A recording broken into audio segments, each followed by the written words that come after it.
বিসমিল্লাহির রহমানির রহিম। সুপ্রিয় দর্শক মণ্ডলী, আসসালামু আলাইকুম। আজকে আমি আপনাদের মাঝে নিয়ে এসেছি অন্যরকম একটা রেসিপি, যা হচ্ছে কাস্টার্ড, ফ্রুট কাস্টার্ড। আর এই ফ্রুট কাস্টার্ডটা আমি কিভাবে বানিয়েছি, কি দিয়ে বানিয়েছি, কোন কোন ফল দিয়ে এটাকে সাজিয়ে নিয়েছি, এটা আমি আপনাদের সাথে শেয়ার করব। আর আমার এই ফ্রুট কাস্টার্ডটা দেখতে যেমন সুন্দর আর খেতে তেমনি মজাদার। আর এটা আপনাদেরকে আমি বলবো অবশ্যই বাসায় একবার ট্রাই করার জন্য। আর বাসায় যেটা তৈরি করবেন খেতে এটা অনেকটাই টেস্ট হয় বাহিরের ফ্রুট কাস্টার্ডের চেয়ে।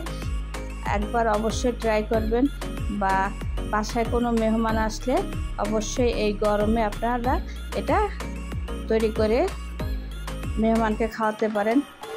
আর এটা অনেকটাই মজাদার। চলুন শুরু করা যাক। আমি এখানে প্রথমে যে কোম্পানির কাস্টার্ড পাউডারটা নিয়েছি এটা আপনাদের দেখাচ্ছি। জাস্ট আমি এই কাস্টার্ডটা ব্যবহার করেছি, আপনারা চাইলে প্যাকেটের কাস্টার্ডটা ব্যবহার করতে পারেন। আর এখানে আমি প্রথম কাস্টার্ড পাউডারটা কীভাবে গলায় নিব এটা আপনাকে দেখাবো, আপনাদের সবাইকে আমি সেটা দেখাচ্ছি।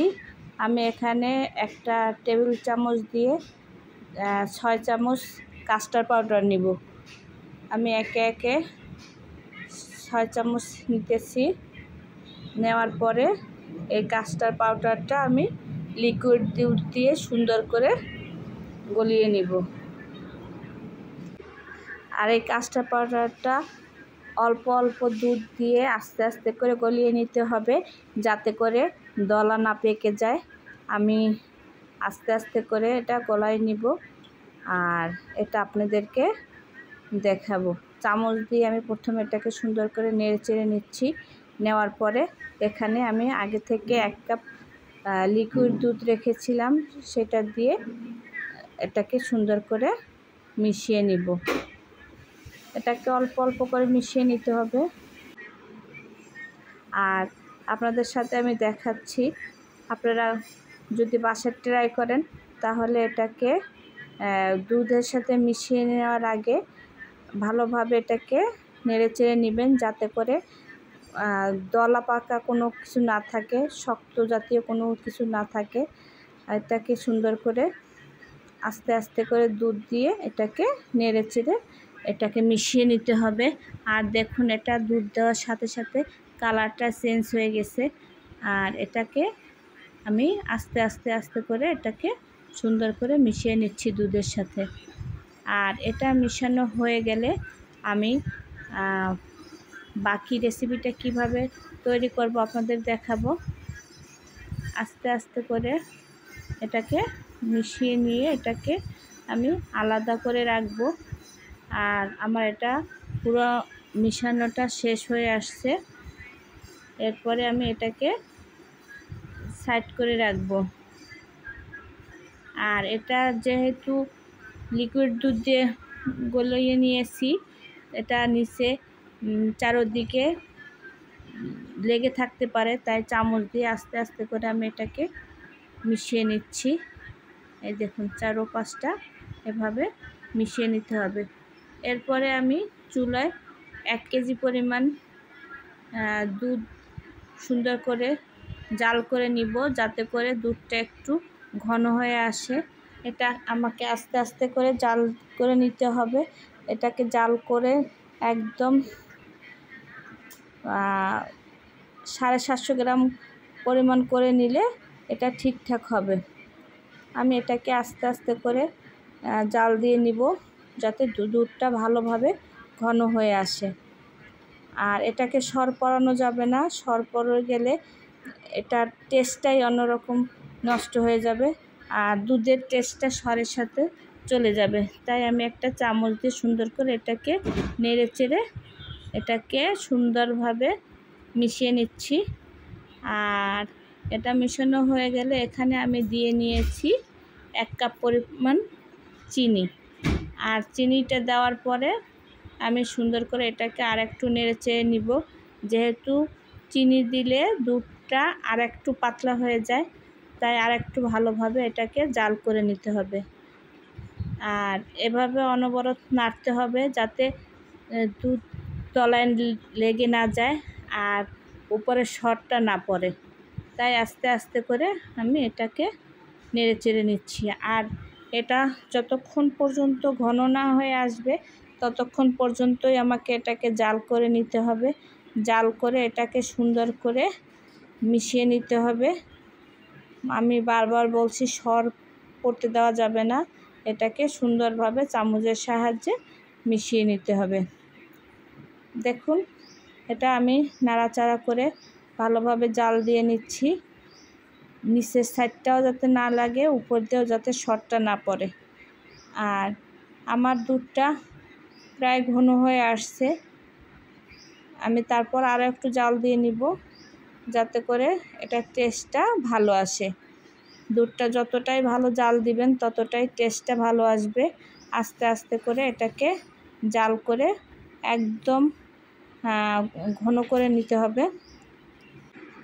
এরপরে আগে থেকে যে আমি মিশিয়ে রেখেছিলাম কাস্টার্ড পাউডারটা, ওটা আমি আস্তে আস্তে করে দিয়ে নেব।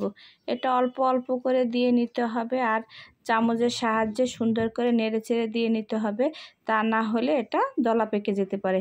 তাই আমি এটা আস্তে আস্তে করে সম্পূর্ণটা ঢেলে দিলাম আর চামচ দিয়ে সুন্দর করে এটাকে নেড়েচেড়ে নিচ্ছি, একদম যাতে করে দুধের সাথে এটা সুন্দরভাবে মিশে যায়।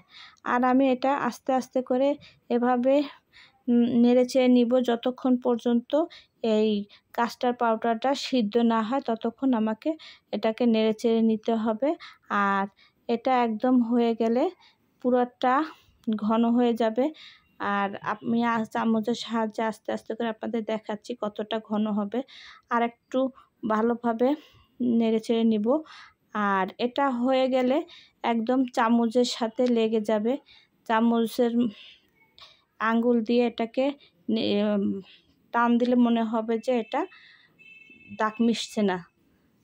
আর আমারটা হয়ে গেছে দেখে আমি ওটা দেখালাম না, আমি এটাকে একটা সার্ভিং বলে ঢেলে নিলাম। আর এটা ঢেলে নেওয়ার পরে আমি এটা একটু ঠান্ডা করে ফ্রিজে রেখে দিব প্রায় 2-3 ঘন্টা, যাতে করে সুন্দর করে এটা জমে যায়। আর এটা ফ্রিজ থেকে বের করে আমি আপনাদের সাথে দেখাবো কিভাবে এটা জমে গেছে। আর আমি এখন ফ্রিজ থেকে বের করে নিয়ে আসছি, দেখুন উপরে একদম সরের মতন পড়ে গেছে। আমি একটা চামচের সাহায্যে এটাকে আস্তে আস্তে করে মিশিয়ে নিচ্ছি, উপরেরটা নিচে, নিচেরটা উপরে, যাতে করে এটা সম্পূর্ণটা ঠিকঠাকভাবে মিশে যায়। আর এটা সম্পূর্ণ ঠিকঠাকভাবে না মিশলে এটা টেস্টটা অত ভালো হবে না। তাই আমি আস্তে আস্তে করে এটাকে মেশানোর চেষ্টা করতেছি। আমি চামচ দিয়ে সুন্দর করে চেপে চেপে এটাকে সুন্দরভাবে মিশিয়ে নিচ্ছি। এটা ভালোভাবে মিশিয়ে নিলে দলা পেকে যাবে না, আর যতটা আছে সম্পূর্ণ ঠিকঠাকভাবে মিশে যাবে। আপনারাও বাসায় ট্রাই করলে অবশ্যই এই জিনিসটা খেয়াল রাখবেন, যাতে করে এই মিশ্রণটা ভালোভাবে মিশে যায়। আর মিশ্রণটা ভালোভাবে না মিশলে এটা খেতে মজা হবে না, এটা দলা পেকে থাকবে, এক এক জায়গায় এক এক ধরনের টেস্ট হবে। তার চেয়ে সুন্দরভাবে এটাকে মিশিয়ে নেবেন, যাতে করে এটা খেতে খুব টেস্টি হয়। এরপর আমি এখানে ফলগুলো ছড়িয়ে দিব। আমি এখানে সর্বপ্রথম দিয়ে নিচ্ছি কলা। আমি এখানে প্রায় 2টা কলা কেটে নিয়েছি। আর কলাগুলো দেওয়া হয়ে গেলে আমি অন্য ফলগুলো দিয়ে নিব।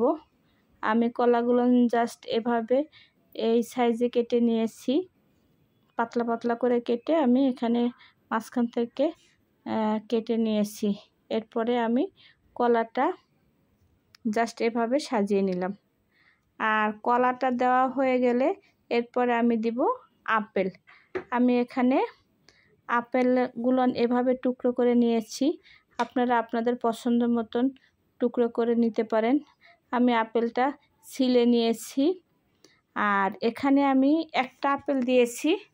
আপনারা যদি ফলের পরিমাণটা বেশি দিতে চান বা যারা ফল খেতে বেশি পছন্দ করেন তাহলে আপনারা আরও একটা আপেল কেটে নিতে পারেন আর একটা আপেলের টুকরো এখানে শেয়ার করতে পারেন। এরপরে আমি এখানে আপেলটা সম্পূর্ণটা এভাবে সাজিয়ে নিচ্ছি। আর এটা সাজানো হয়ে গেলে এরপরে আমি দিয়ে নিব অন্য ফল।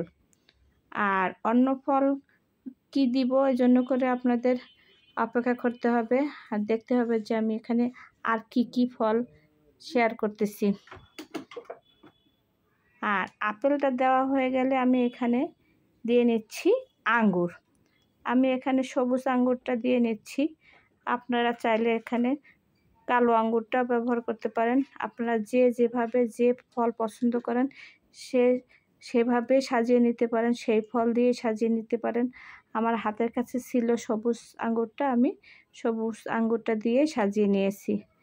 আর আঙ্গুরটা দিয়ে সাজানো হয়ে গেলে এরপরে আমি এখানে দিয়ে নিচ্ছি আনার। আর এখানে আমি আনারের অংশগুলো সুন্দর করে ছড়িয়ে দিচ্ছি। আপনারা যে যাই বলুন, আনার বা ডালিম যেটাই পছন্দ করেন বলতে সেটাই আপনারা দিয়ে নিতে পারেন। আর আমি এটাকে ভালোভাবে একটু ছড়িয়ে দিচ্ছি।